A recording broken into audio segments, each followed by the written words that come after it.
Hello, everyone. Hello, my name is Ida Cutler, and I'm a bookseller at Women and Children First, one of the last remaining feminist bookstores in the United States, located in Chicago, Illinois. Thank you all so much for being here with us on this not summer anymore, fall like afternoon. Yeah. That was from a previous intro.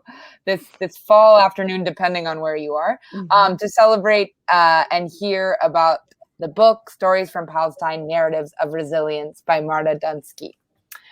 We will begin our virtual event as we begin our events held in the store with a land acknowledgement. Please join me in acknowledging that the land on which the bookstore stands is the unceded territory of the Peoria, Potawatomi, and Miami people. There are over 75,000 Indigenous people living in Illinois, and we strive to recognize and honor Native literature and communities. We encourage you to learn more about land acknowledgements and the rightful owners of the land where you are viewing this afternoon's event. Now on to the event. Tonight, we are joined with Marda Dunsky, who is here, albeit not visually, and Sahar Mustafah. Marda Dunsky is a print journalist and journalism scholar. In addition to her most recent book, Stories from Palestine, Narratives of Resilience, Dunsky is also the author of Pens and Swords, How the American Mainstream Media Report the Israeli-Palestinian Conflict, a work of media analysis and criticism covering news reporting of the conflict from 2000 to 2004. Dunsky has worked as an editor and reporter at several newspapers, including the Chicago Tribune and the Jerusalem Post. She has been a longtime faculty member at the Medill School of Journalism at Northwestern University and is presently assisting professor in residence at Northwestern University in Qatar.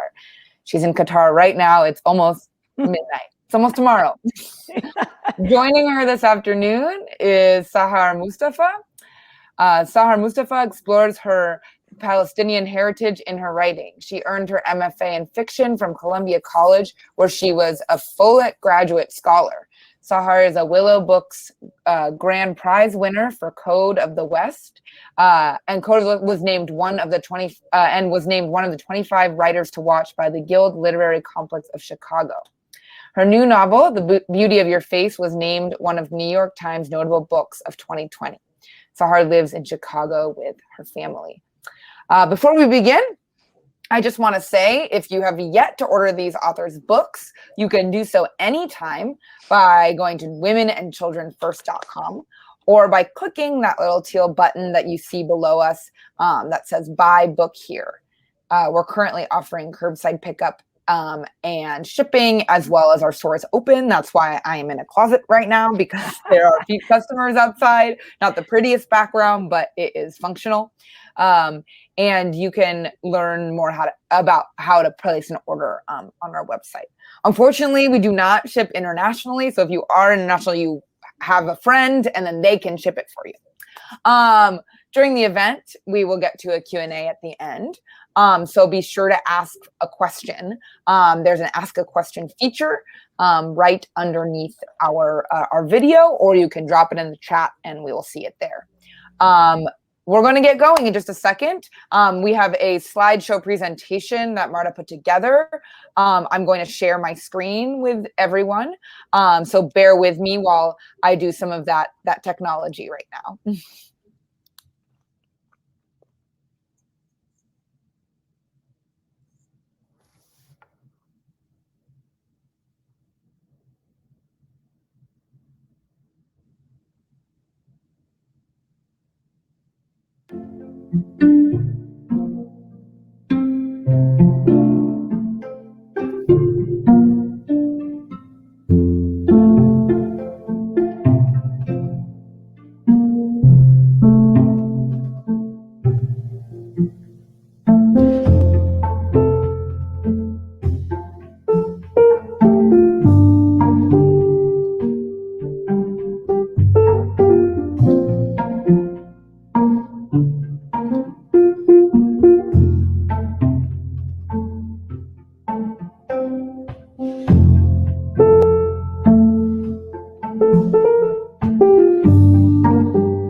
Okay. I want to say how much I enjoyed seeing that. I've viewed it a few times, Marda, and it's just so moving. But I also want to first thank Women and Children First for hosting this conversation. And to the audience members, thank you so much for being here. Please purchase this amazing book and please ask questions. We'll get to them towards the end. I also want to especially thank Marda, who is joining us from Qatar, and for writing this really important book. I want to first begin with a question on the journey, Marda. I noticed that your book begins with the acknowledgments page, which I think is just terrific. And you write, the greatest opportunity I have received in writing stories from Palestine is that of access. You note the generosity of the subjects whom you interviewed in first and second rounds and their willingness to answer your questions. So I wonder what it means to write about Palestinians so intimately. Can you tell us why you took this particular journey, which is narrative storytelling? Okay, thank you, Sahar, and greetings to you and greetings to everybody in Chicago this afternoon, your time. I'm a native Chicagoan, and I can imagine or hope that it's a beautiful fall day for you there. It is. And thank you, everybody who's there joining us. Yes, to answer your question,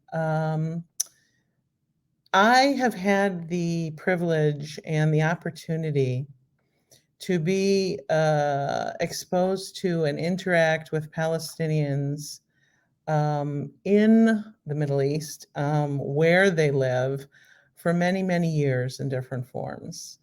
My original point of contact was actually inside the Green Line, and this goes back more than 2 decades, when I had my first professional reporting job, and that was for the Jerusalem Post. And it was at the time of the first Palestinian Intifada or uprising. And I was assigned to cover the Palestinian Arab minority resident inside the Green Line, who are citizens of Israel. And that was my first exposure. And over the years, my opportunities to interact with Palestinians broadened and widened to Palestinians living in the occupied territories, which are the geographical focus of this book.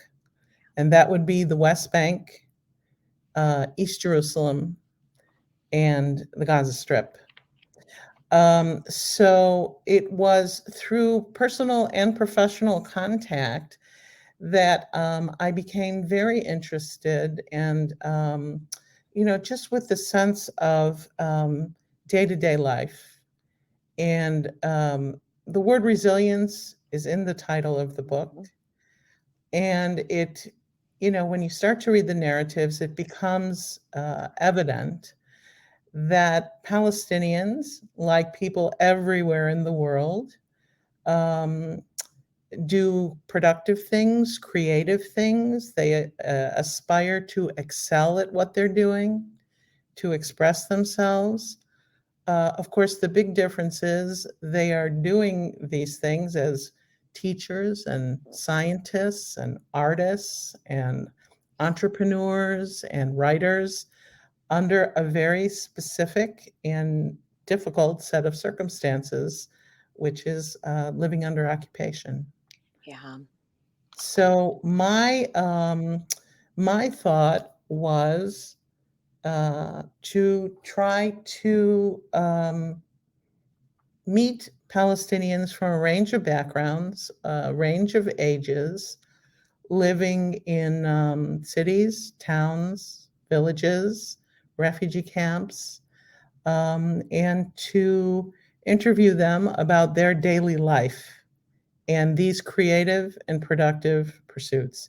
Because very often, as I know you're aware, Sahar, and of course many in the audience know, that representations of Palestinians who live in the West Bank, East Jerusalem, Gaza Strip under occupation, representations through the media, and also to a certain extent scholarly representations, very often focus on themes of oppression, intercommunal violence, and opposition. And of course, that's at the essence of the conflict. What we don't see very often is how Palestinians live their day-to-day lives and pursue their goals, their ambitions under these circumstances. So whenever you're you're privileged to be in a creative position as an artist or a scholar or a journalist, you ask yourself, what can I add to how this topic is being covered? So that was my impetus. Thank you. I think what is so extraordinary, because obviously you've done a lot of reporting, you have another book that focuses on Palestine, but it's this storytelling aspect that I find, so necessary, so critical. So I'm curious, you've presented a book that, quite frankly, I feel like, it's just so instructive, historically and politically. So we get that. And yet it feels almost like you were having a conversation with these people who are from, many walks of life. I'm curious about how you structured the book, or the process of structuring the storytelling. Well, thematically, there are 3 chapters that focus on the themes of agriculture. And here I interviewed a number of small family farmers with relatively small plots of land in the northern West Bank around the Jenin area. Then there's a chapter on education, and it's well known about Palestinians, like many peoples historically around the world who have found themselves in a minority position or a position of dealing with challenging circumstances, to really value education and pursue it vigorously. That's followed by a chapter on cultural pursuits. Mm-hmm. And then I wanted to focus, and those 3 chapters are focus on Palestinians living in the West Bank. And then I wrote a chapter about daily life in Jerusalem, Palestinian daily life, and then a chapter about Gaza. In terms of the storytelling aspect, my goal was to first and foremost meet Palestinians, ask them questions about their pursuits and their daily lives, and put their voices first. Now, of course, as the writer, I structured the book and I structured the narratives, but I tried to use, as within that framework, as much direct quotation as I could. And this was greatly facilitated by what you mentioned right at the get-go in terms of having access. I interviewed, I think, 27 Palestinians for the book, all but 5 or 6 of whom I was able to meet in person. And that was everybody in the West Bank, who's in the book, and in Jerusalem. The chapter on Gaza, I wrote having had contact with the 5 sources in that chapter remotely, but that was done with a series of voice interviews with each person. Lovely. As someone who, strictly writes fiction, that's always been my attempt to humanize my Palestinian community. And I typically won't do the serious research until after, I've written my characters and stories.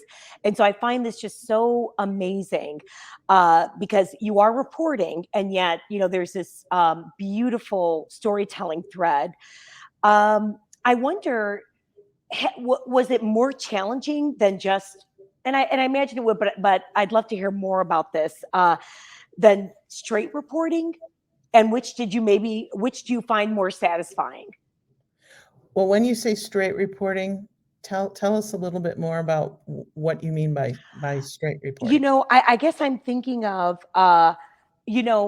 just giving us statistics and, basically mainstream, I suppose, but these intimate interviews, I don't know that I've encountered a lot of that in, say, an article, that is published, during escalation and violence, So maybe that is not accurate, the straight reporting, but any books that I've read on Palestine, just for my own edification, I feel like that human voice, tends to be missing. And I guess that's why I was so drawn to these stories, because, there was so much solid factual information, but, in some ways, I suppose they still felt like very human characters. I don't know if that makes sense. Yes. Yeah. Okay. I understand your question. Yeah, my approach was to do the interviews first, and to get a sense, to have conversations with the people I interviewed, to find out about their daily lives, to find out about their backgrounds and what brought them to their various activities. And in the course of these conversations, to get their perspectives on, the conditions under which they're living. And then, this is meant, as you said, to bring out aspects of humanity and also agency. The idea that things aren't just happening to Palestinians and they're responding, but through their pursuits as creators and producers within the framework of living under occupation, they move forward in their lives as people elsewhere do. They take responsibility, they take initiatives under these rather unique circumstances. So I conducted the interviews, and then I wrote, each of the 5 main chapters of the book on the themes that I discussed before has either 2 or more typically 3 narratives, meaning profiles of 2 or 3 different people.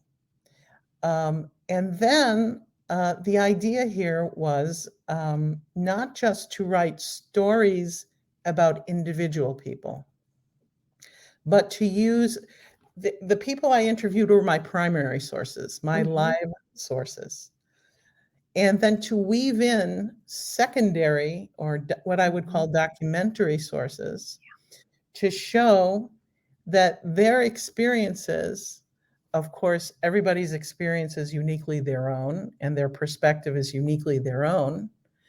But these aren't just a collection of stories about 25 or 26 or 27 people.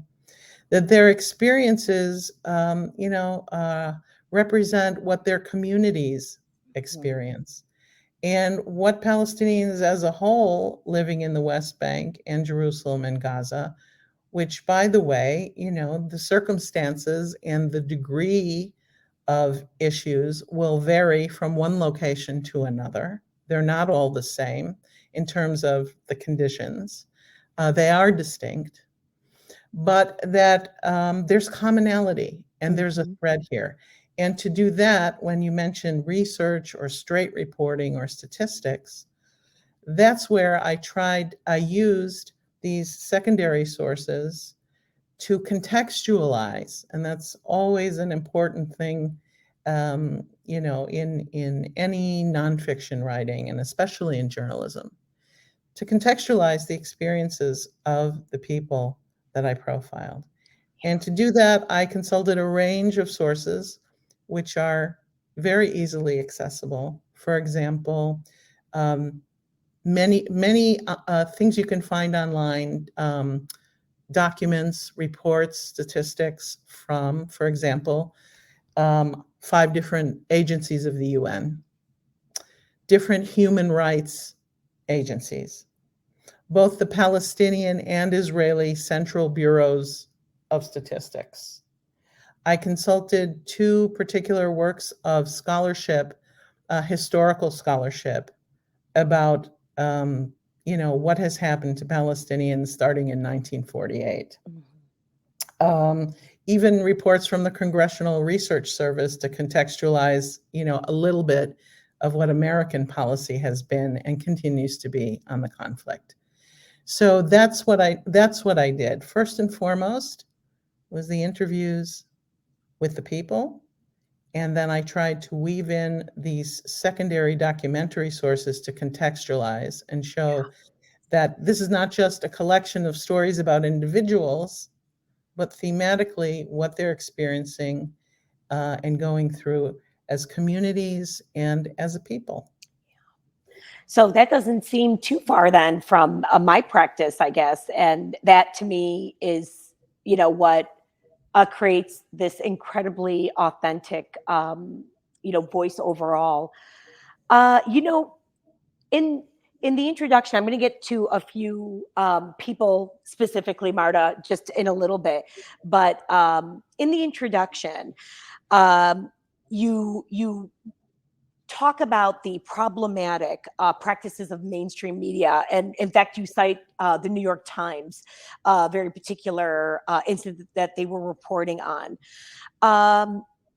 So I guess, you know, I'm wondering about this thing that I saw in your bio for Northwestern Qatar, this idea of journalistic empathy and how that relates, you know, to the exposure around Palestinians and their lives and their experiences. Can you just, you know, tell me a little more about this idea of wanting to impart experiences in your classroom so that journalists do good in the world? I think is what I saw in that bio, and this idea of journalistic empathy that really piqued my interest.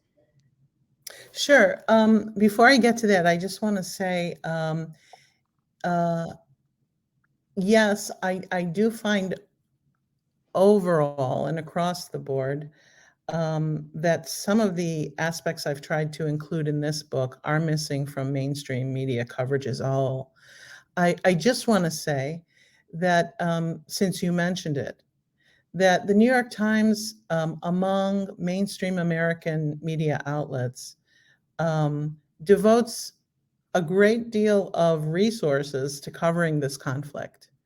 And some of the coverage, you know, does in their special projects, in longer pieces that appear in the New York Times Magazine, you know, and even some of the daily stories, you do hear Palestinian voices come through. What's missing from the coverage overall, and I'm not speaking about the New York Times specifically right now, is again, how Palestinians live day to day and what they're doing day to day. That doesn't necessarily involve protesting, being stopped at checkpoints, you know, being in some type of a tense or violent confrontation with Israeli soldiers or settlers. And this segues into what you're asking me about, this concept of empathy. I think that certainly not all journalistic reporting can be can have the goal of evoking empathy. You know, especially in breaking news coverage. You know, what happened today? How did what happened yesterday bring about today's events? What may happen tomorrow? But in different types of reporting, that could be news features or feature stories or profiles. The idea here is, first of all, to make the distinction between empathy and sympathy and advocacy. And the journalism of empathy, or empathetic journalism, is to provide coverage or reporting so that the audience, whether they're reading or watching or listening, can imagine themselves in similar circumstances. Not necessarily, of course, living under occupation, okay, but wanting to produce, wanting to create, wanting to excel, as people do all over the world, whether they're living in relatively free and privileged situations, or they're living in more limiting situations due to economic factors, political factors, and the two of those are often tied up with each other, or what have you. So the idea here is not necessarily to win people over to say, okay, now I support this cause or this side. But first and foremost, to be able to see themselves or imagine themselves, again,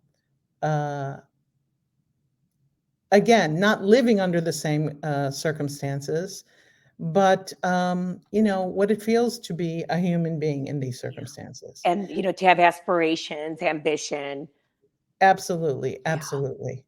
And I think that when we think about how long this conflict has gone on, it's a very long-running conflict, as you know, and people in the audience know, and people around the world know.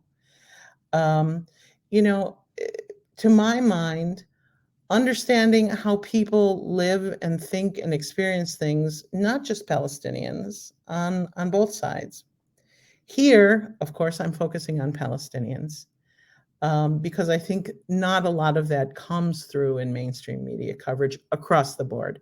You do see it from time to time, obviously. Yeah. And certainly in media coverage that has an opinion component to it, such as you know, signed columns or blogs or even editorials. Sometimes you'll see that, but I'm talking about in reporting. Mm-hmm. And to bring that across a little bit more strongly and a little bit more clearly, especially because when you live in a country, as we do, I'm not present there now, but I'm talking about Americans who, whether or not you're interested in this conflict or what your own particular opinions or positions about it may be, if you have an opinion or you have a position, the policy of the US government for many, many years has had very specific impacts on the trajectory of the conflict. So it's, you know, from that point of view, I think it's even more important to understand how, it's not to say that the United States is responsible for the outcome of this conflict, okay?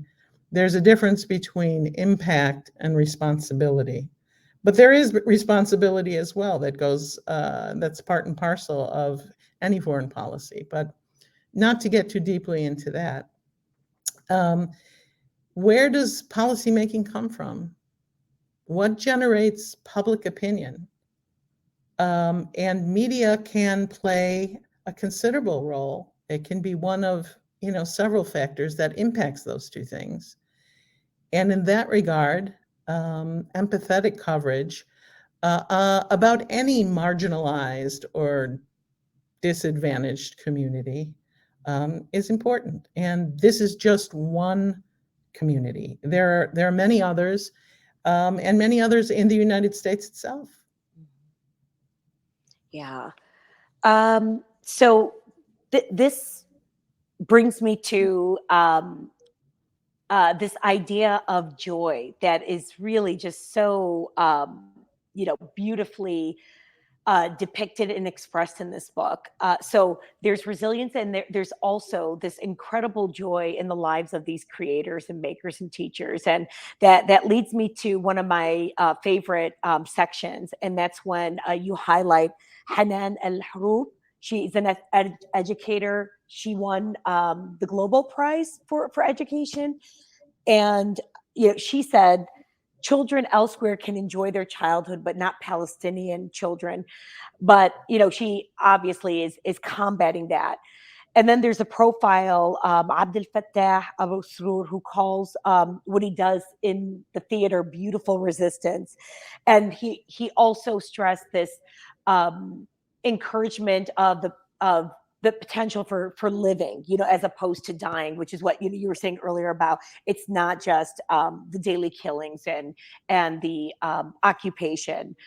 I just thought that those were so poignant, and for me, it just I'm always interested and invested in the impact on children, and in this case, these were two among a few who have the direct impact on Palestinian children. So I'm curious, if there was anything in particular that stayed with you from those two individuals. But then I can also, this is a more general, which narrative, still reverberates. The first part, I guess, of that question was specifically children and what you discovered there. Yeah, it's interesting that you point to those two narratives. Hanan El-Haroub, as you mentioned, won the Global Teacher Prize in, I believe it was 2016, and received a lot of media coverage about it, international media coverage. That's how I found out about her. And Abdel Fattah Abu Sroor, who is the founder of Rawad, which means the pioneers. Which is it's a cultural center for children and youth and also women in the Aida refugee camp next to Bethlehem.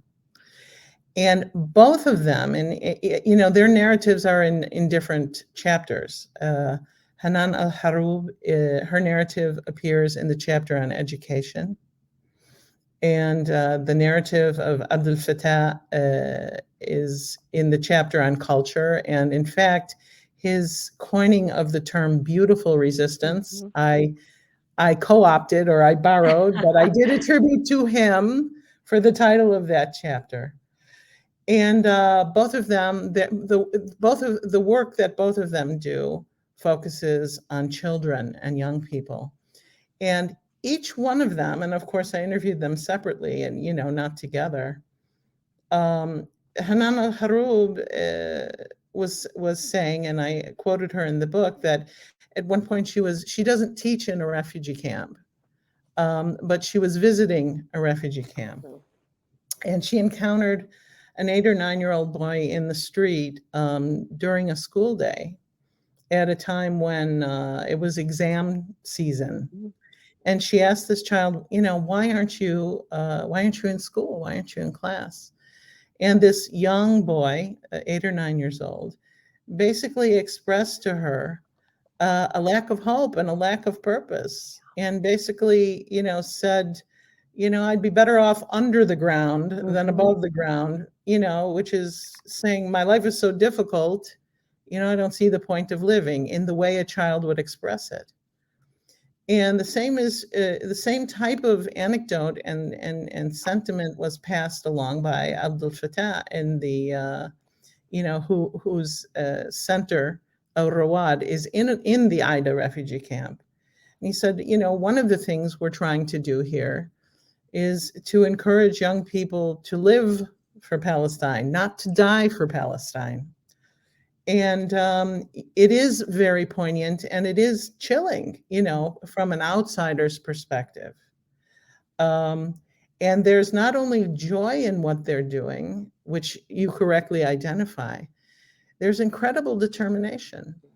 And the determination, I think, has as a common denominator across the board through so many of these narratives, whether the people speaking are working with children or not.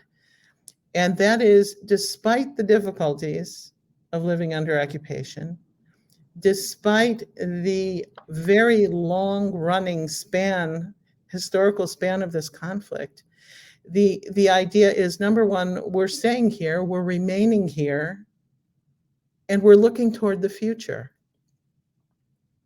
And children in any context, including in societies that are not burdened by conditions such as these, or communities that are not burdened by conditions such as these, and those that are, including in the United States, including in the Chicago area, for example. Yeah. We look to the care and education of children as a means to ensuring the future of the community. No matter what your ethnicity or your religion or your race or your background is. And that comes through very strongly here. And I would also add that I had the opportunity to interview in the chapter on Gaza, Arij al-Madhoun, who at the time I was interviewing her, she was a young woman. She was in her third year at the time of her university studies. And she has just recently graduated from the Islamic University of Gaza just this past summer with her undergraduate degree in computer engineering. But she recalled in our conversations what it was like to grow up in the Jabalia refugee camp, which is the largest refugee camp in Gaza. Her family within the last year and a half has actually left the camp, and they're living elsewhere in the Gaza Strip. But how that impacted her childhood and her family dynamics, and fueled her determination in her studies. And so you can see this through line of the impact of these conditions on children, and how the adults, their families and their teachers and their cultural impresarios, I would say, or directors, or their cultural caregivers and creators are attempting to nurture them.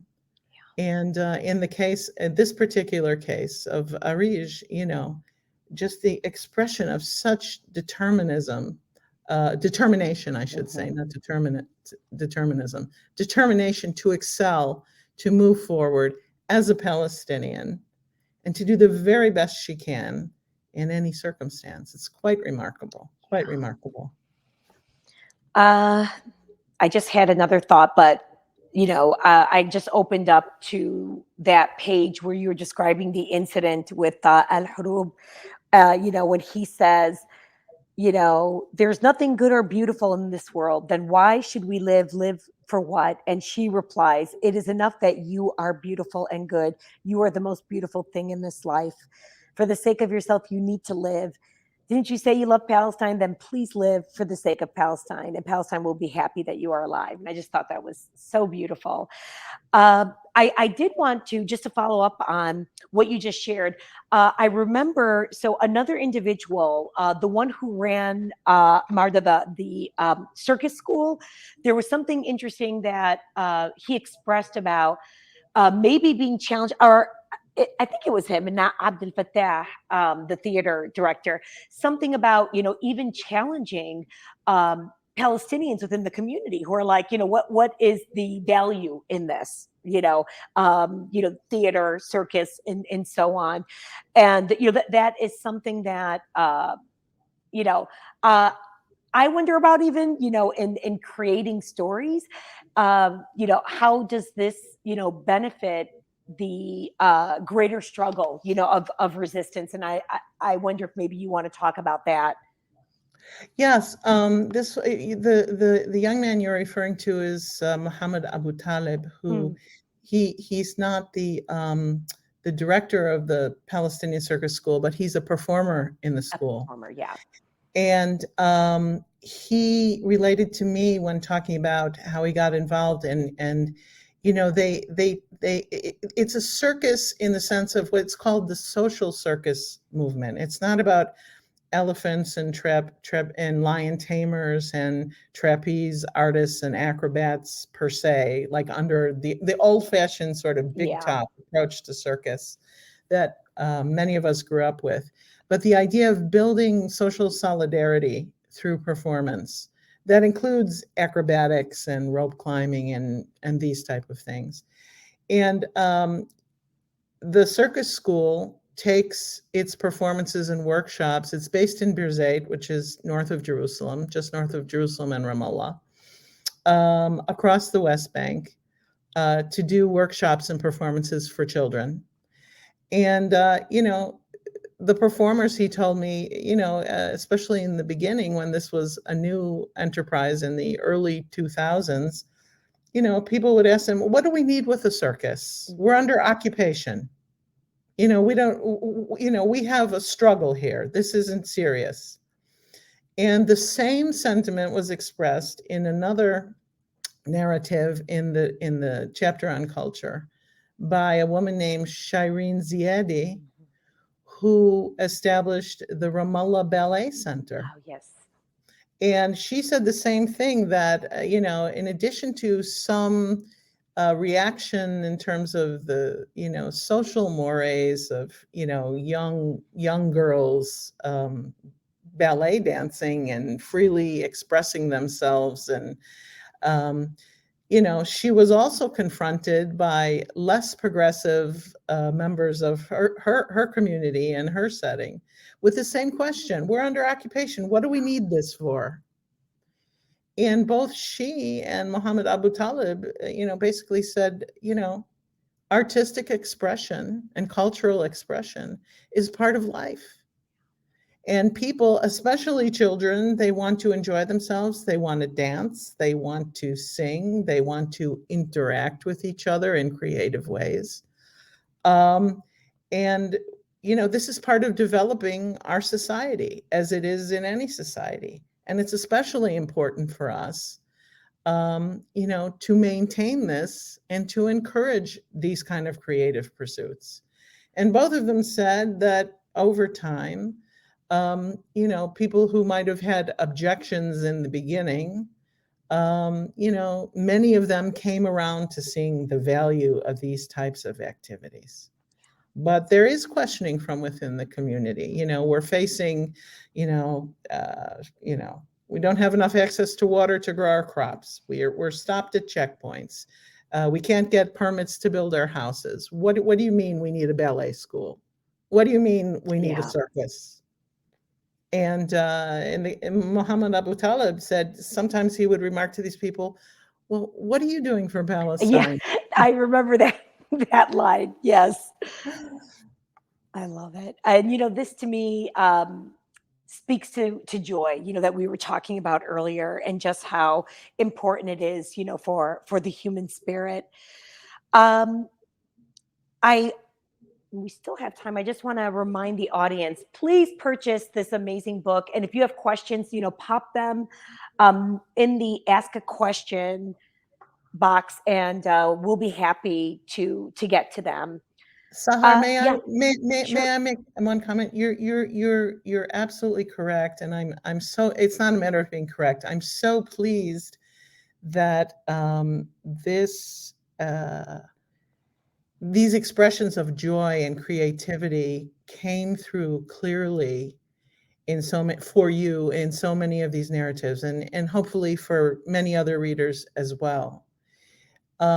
With that, and alongside of that, and I know that you're aware of this, and I just want to make a point of it. It's always within the context of, these particular circumstances of living under occupation. the idea of struggle or resistance, although people didn't use the word resistance a lot in my conversations with them, and I didn't pose questions with the word necessarily resistance in them, but they're very aware of their Palestinian context and living under occupation. So at the very same time that there is joy in pursuing these activities, there's always this, phenomenon that's right there of living under these difficult circumstances. And those things go hand in hand. And, several of them would express in their own particular context. And this is happening because we're Palestinian, meaning these are things we have to push back against. These are things we have to try to excel even harder because. So there's that coupling of the joy and the pushing forward and the pushing against. Yeah. I really appreciate that, Marda. It reminds me of, and I can't remember who said this. I want to say it might have been an Palestinian international rights or a human rights lawyer who was challenging this notion, the sentiment that, Palestinians are resilient. And this is, earlier in the year with the violence and the killings, April, May. And, she was, and this is something I saw on social media, this idea that then that keeps us from addressing, the suffering and not, it diminishes, that daily violence. And I think maybe that's sort of what you're trying to get to with, yes, they are joyful, they are doing what they love, they have aspirations, ambitions, but they're doing it again within this context, which is extraordinary. So if, I'm convinced, this is what readers will come away with, that Palestinians are pretty extraordinary human beings. So I deeply appreciate that. In fact, it sort of redefined the word resilience, for me, because I had always been using that word, and that was always coming up in our hashtags when the violence was escalating and the killings were increasing. And this book certainly, expresses that joy, but as you have just stressed, within these extraordinary circumstances. So I really appreciate that.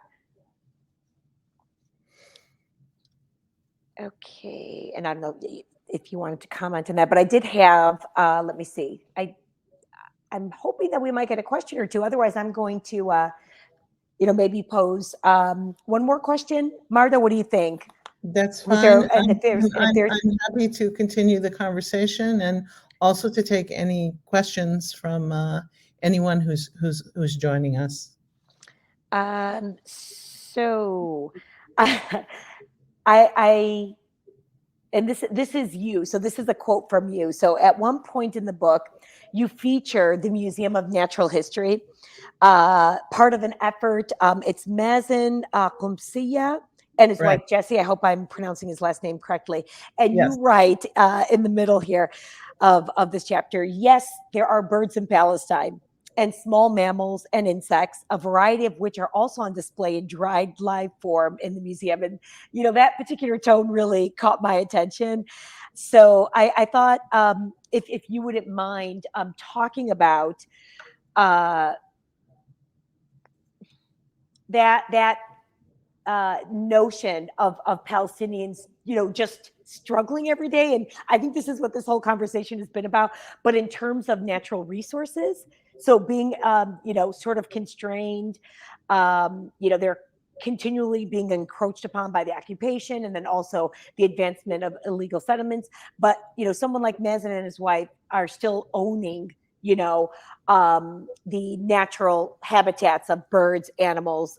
So I wonder if maybe you can talk a little bit about that particular experience in that interview and your reaction. Yeah, absolutely. And thank you for bringing this up because, of course, environmental concerns and environmental sustainability and being aware of our natural environment and, using our resources wisely.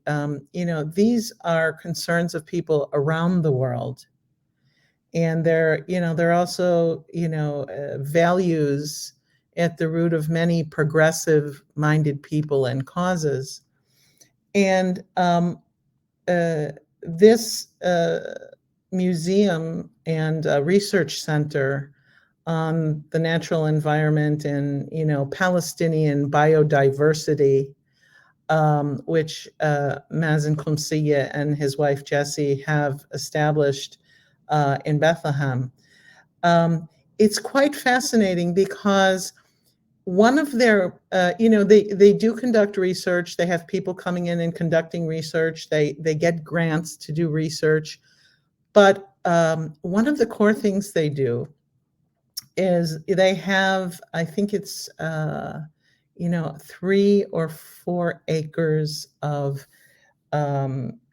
various outdoor displays of different plants, birds, inside the building itself. As you referred to, it's like a mini natural history museum, all contained in one room, with specimens of insects and photos of birds that are native to the Palestinian landscape and, throughout the country. And they bring in and they welcome school groups, groups of children and young people, and also adults, to see these things and understand, as we all like to, what are the other life forms around us, from the insects to the birds to the small mammals to the fish.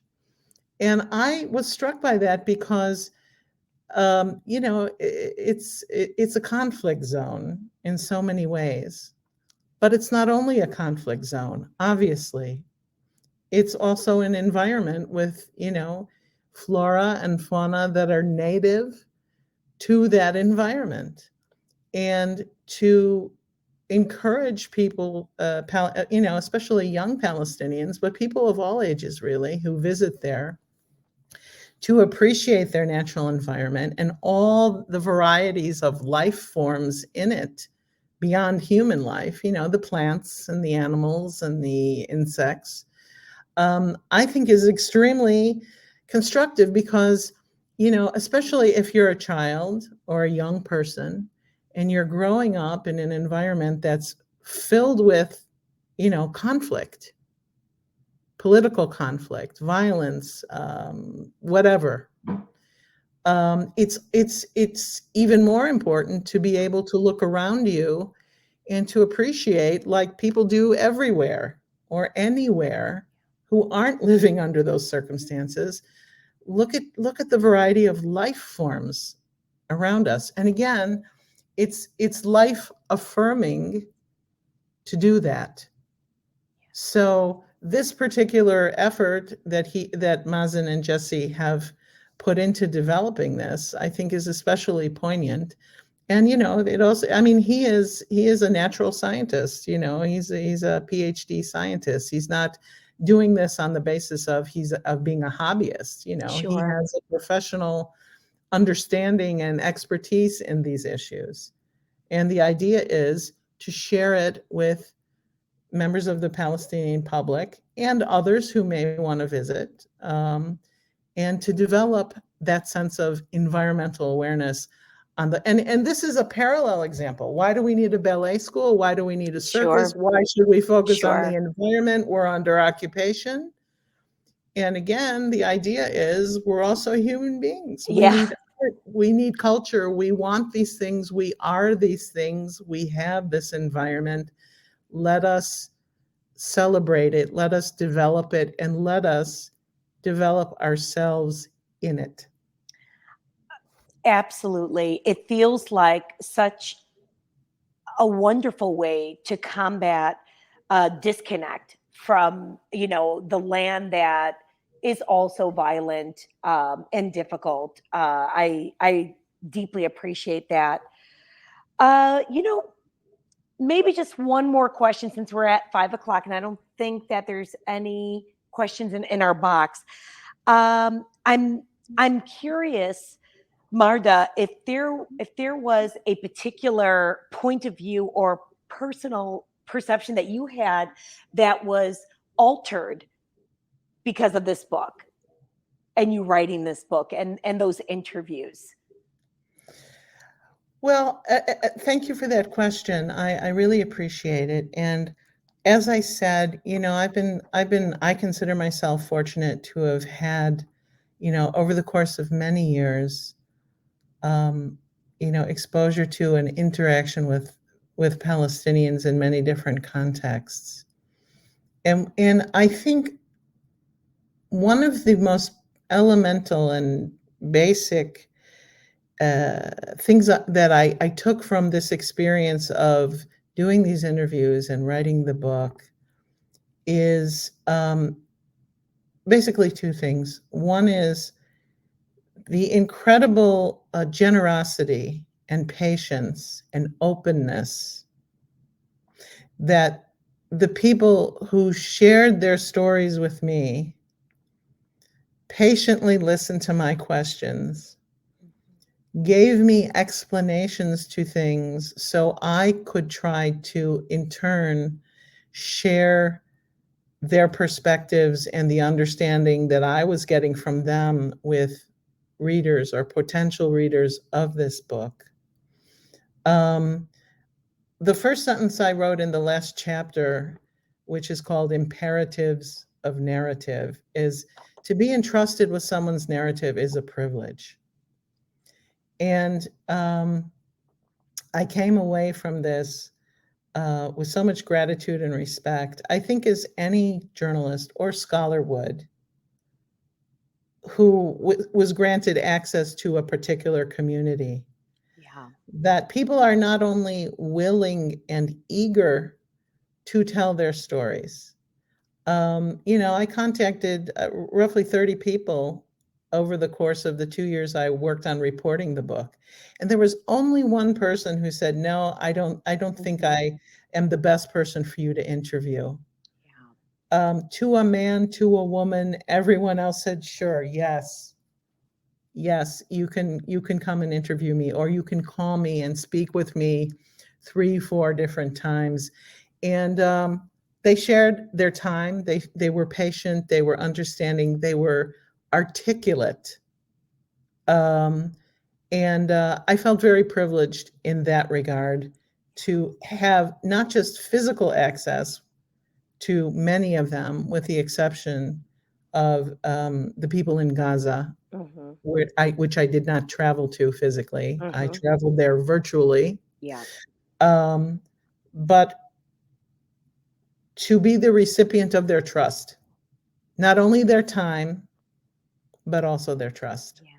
Wow. And that is, again, you could be writing about, someone in Chicago. You could be writing about someone in France. You could be writing about someone in China, and still have the same feeling. Yeah. But especially a group of people who individually and collectively are living under these challenging circumstances, to be given that trust as an outsider, even one who comes to the interview or table with a degree of empathy and under some basic understanding of the circumstances in which they're dealing with.